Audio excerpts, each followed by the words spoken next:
pa tay hai mà mau này hay mà mau lời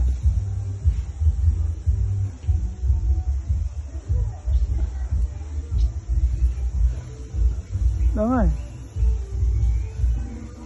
upong anh sơ utray pana này còn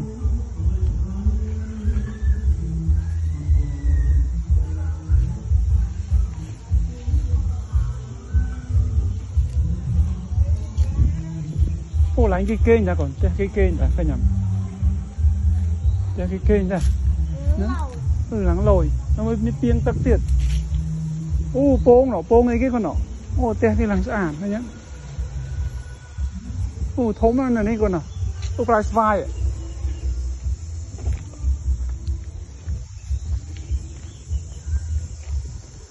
mới làm nào đâu con nào